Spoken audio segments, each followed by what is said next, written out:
Yeah. Let's shake hands. À home. Bonjour. Comment vous appelez? Florian. Comment vous appelez? That's what I said. Nice to meet you. Nice to meet you. Bonjour. Bonjour. Bonjour. Bonjour. Bonjour. No. No? I pretend. But we're not doing this interview in French, Okay. are we? No.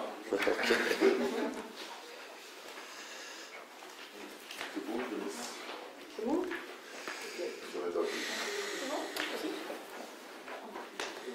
Qui commence? On avait dit toi? Moi? Okay. So, with Adam, Adam is the first time you play a completely supernatural character.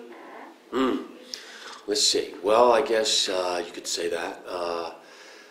Yeah, for me, this movie was about, it's about a man looking for a soul, looking for love.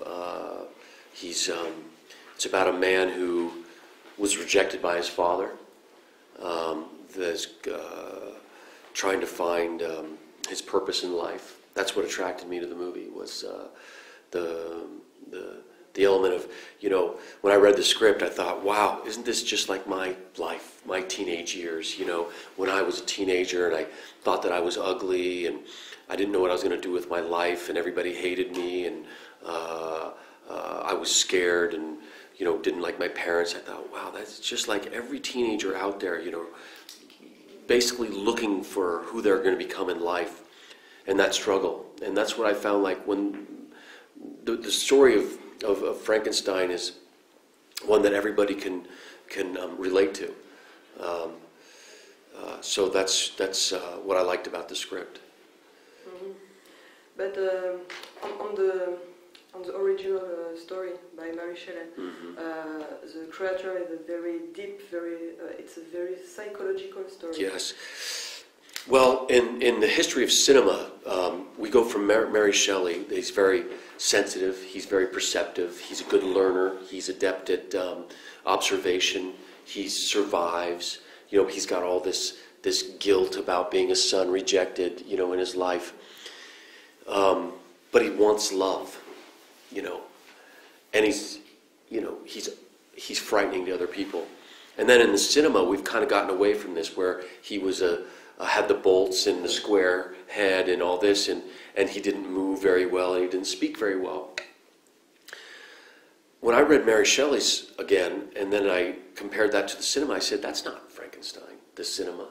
The monster of Frankenstein's a sensitive person.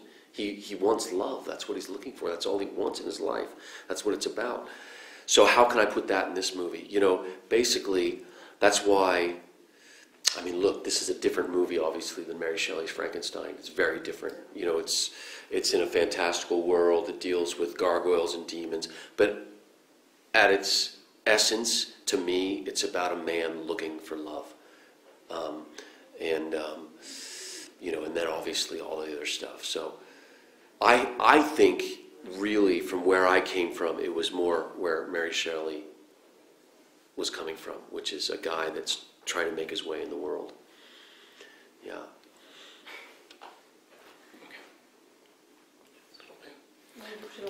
About the physical training, was it something that you practiced for a lot of months before the role? Yeah, I did it for 6 months before. Okay. The stick fighting. I had no idea what Cali stick fighting was.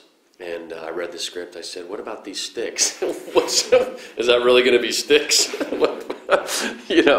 And they're like, yeah, it's called Cali stick fighting. So I said, okay. And so one day, a guy shows up at my door. His name's Ron Balicki. He's like one of the best Cali stick fighters in the world. And so every single day for 3 hours or whatever it was, we did stick fighting. I learned to go from what are these things to, being pretty good at stick fighting. And then we learned knife fighting. We learned a lot of stuff. And then when I got to Australia, I said to my trainer who worked for the Cirque du Soleil, he was one of the guys in Australia, I said to him, try to kill me. So every day he tried to kill me. And he never did. Okay. And so between, you know, rehearsing for the movie, because, you know, what you see in the movie is a very little part of the stick fighting. Because, you know, sometimes you do things in movies and it doesn't get in the movie, right? Because a movie can't be, it's got to be 2 hours or whatever, right? We did a lot of stick fighting. We did a lot of fighting. And so I was in very good shape for the movie, which I thought was important, you know, because, you know, when you're taking your shirt off in a movie, you know, and you're playing Frankenstein, you should be in good shape. So that was good. And yeah, very physical movie, hardest movie by far that I've ever made. We shot most of it at night, you know, all this stuff, which I know might not sound much, but it is. It's tough to work at night, fighting at night. So it's, that's it, that's the fighting. Okay.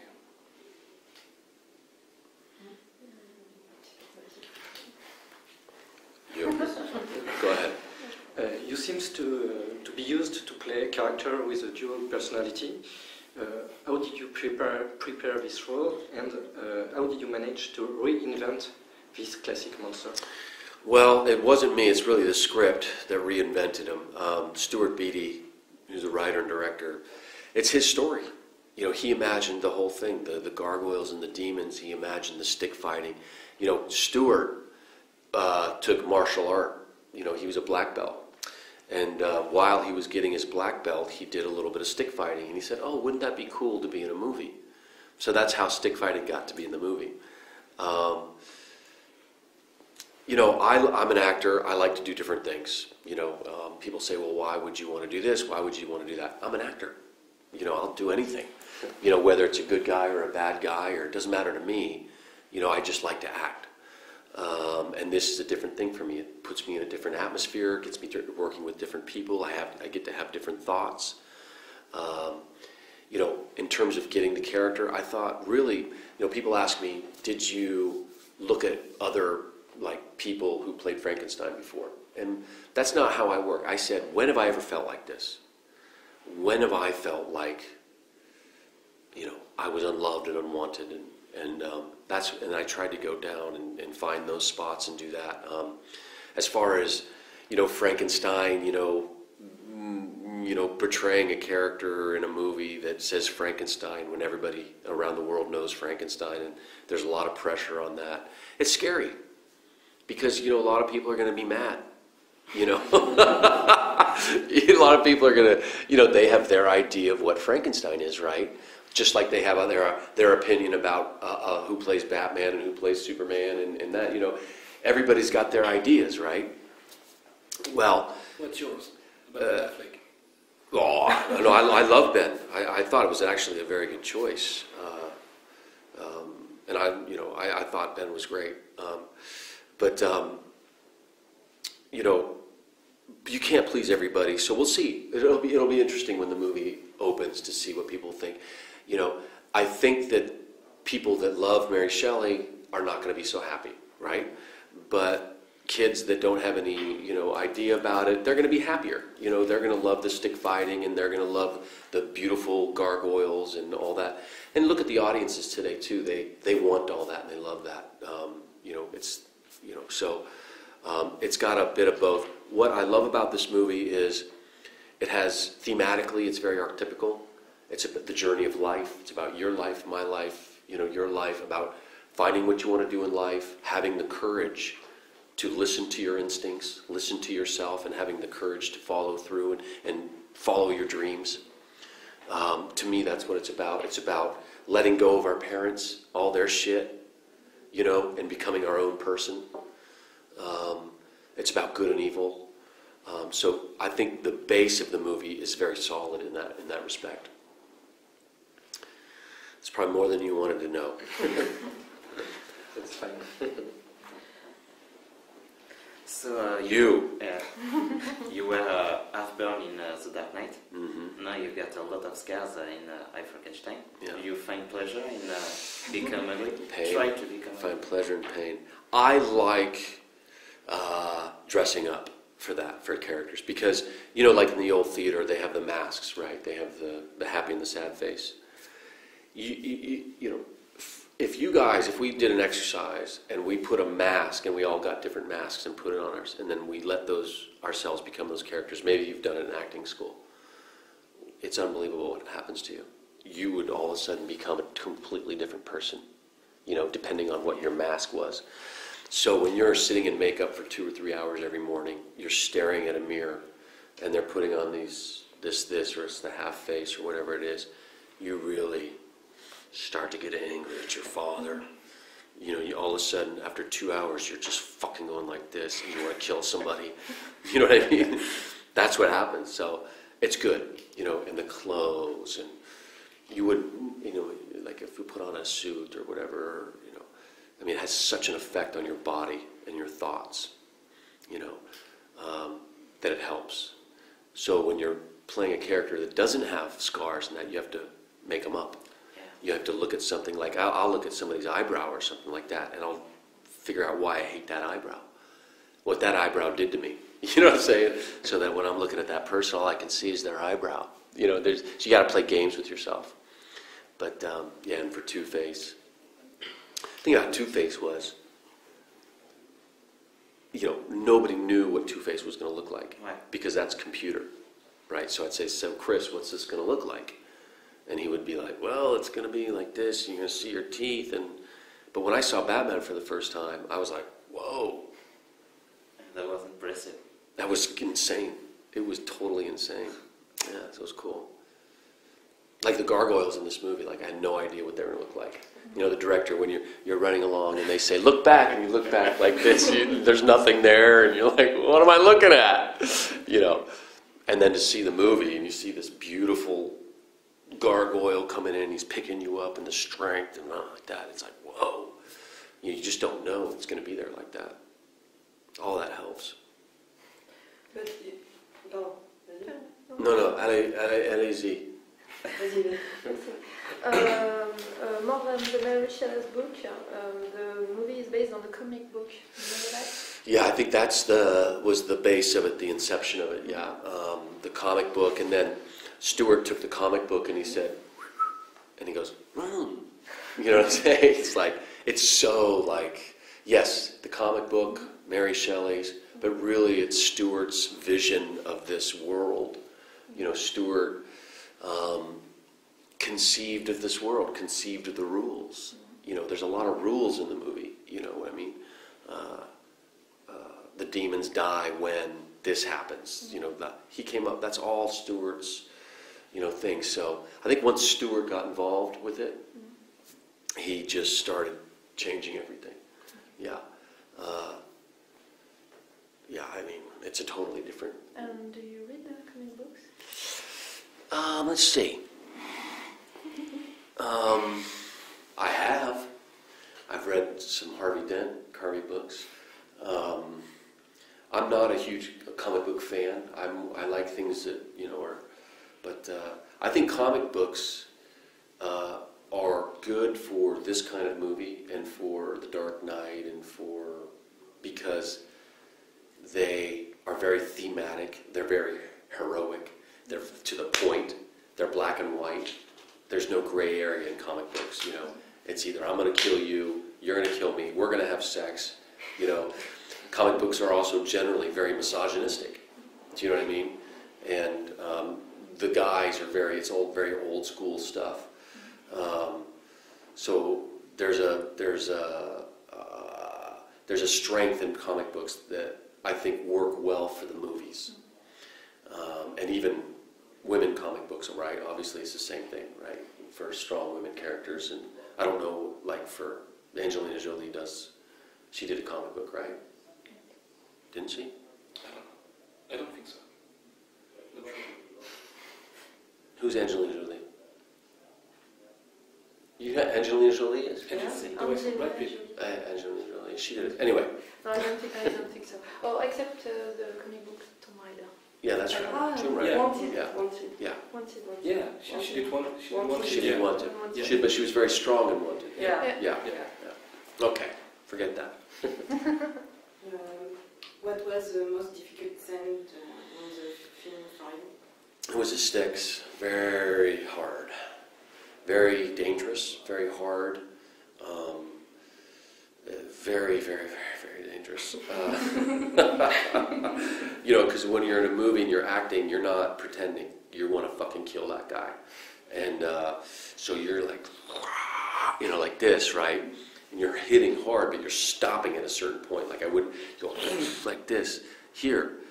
But if I miss or he misses, like there's times when here, hit me in the back of the neck, boom, blacked out, on the ground, sack of potatoes, you know, just like this, going, whoa, you know, let's do it again. You know, a lot of, you know, can you imagine those things hitting your knuckles, you know? So you had to be very precise, you know, which with guys that know how to do it is easy. Not easy, but when you put two actors together who just learned it, it's impossible. You know, it's very difficult. So that was the hardest thing. Yeah, in the movie, very, very hard. My goodness.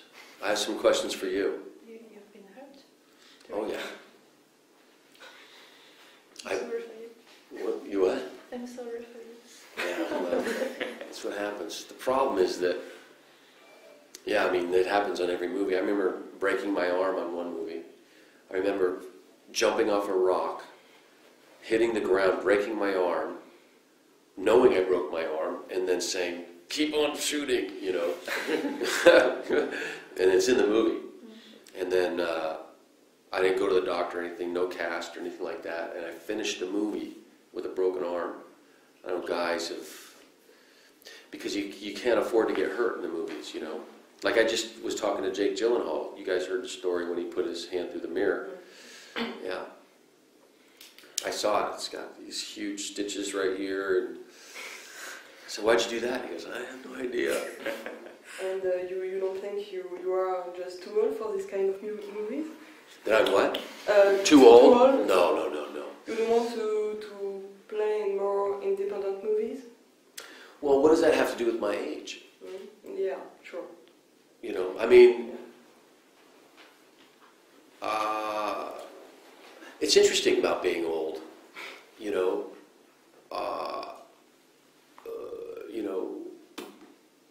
what is, you know, I mean, I could be old. It's different if you're going to have like a 20-year-old girlfriend in the movie. But if I can still kick your ass, then what does it care if I'm old? Yeah, sure. So, yeah, I mean, just because you do one movie doesn't mean you can't do another movie. Mm-hmm, yeah. Why? I mean, that's the thing is like, why can't I do it all? Why can't I direct? Why can't I produce? Why can't I write a song? Why can't I skateboard? Why can't I be a surfer? Why can't I be a cyclist? It's you that's telling me I can't do that. I can do whatever I want. Well, I don't say you can't. Right. Well, that's my I'm answer. sure you can. And what's your next project? My next Maybe project actions too? is what? Action movies too? I don't know if you call it an action movie. It's a movie where it's called Incarnate, and I play a broken down alcoholic in a wheelchair. And he's got to go, it's kind of like almost a Harvey Two-Face thing. He doesn't have his face, but he has an alter ego, and he goes back in and he helps people. And it's a very small movie, and I like the character. Most of the reason why I do movies is because of the character. It's not, you know, it's just because I find the challenge of being in a wheelchair fun. Like, you know, the director will say, oh, you're going to use this and you're going to hit with sticks and all that. That to me, I don't care so much about. I go, ooh, I'm going to be in a wheelchair. You know, and so I get to be in a wheelchair and so I'm going to do that and then I don't know what I'm going to do. I guess you guys think that London is Falling is coming or something. That's what I've been hearing. I don't know anything about that. So maybe I'll do that. Okay. I'm looking forward to see it. London is Fallen? And the other in the wheelchair. Incarnate in the wheelchair. That's going to be a fun movie. It's very small. It's a horror movie. I don't know if you call this one a horror movie. This is more fantasy action, I guess. Yes. And this other one, so now that I've done horror, I've done it all. There's not much more I can do. I might retire. I'm only 45. Yeah, no, it's a... I still have 5 or 10 years left before 5 or 10, no, 20, before I give up. 20, 30. 30 years, yeah. No. I don't need to be, no, it's good, it's something good, you know. it's something you have to think about. No. All right, is that it? You guys got more questions? Anything else you want to know? That's it, c'est tout? I just wanted to know something about Harvey Dent, the role of Harvey Dent. If there was going to be another one in a few years, because there's Batman vs Superman coming in 2 years. Yeah. What do you think of it? Well, I think if they did it, I don't think I would be in it. I think it would be probably somebody else. They would probably reinvent the role. It's different. It's interesting because, The Dark Knight and Batman Rises, is that what it's called? The Dark Knight. The Dark Knight Rises. Yeah. That's all Chris. Chris Nolan. Yeah, and I don't know. I mean, Chris is such his own brand of. He really. They're his. They're so good, and so I don't know where they're going to go with it. I was surprised. That they're putting Batman and Superman together. That surprised me. But it'll be interesting. I think that if they went to a Harvey Dent or something like that, they would probably reinvent it and go younger. I don't know if people would want to see that. I don't know. Okay. Yeah. Is that it? That's it. That's it. Okay, guys. Thank you. Thank you very much. Thanks for your time.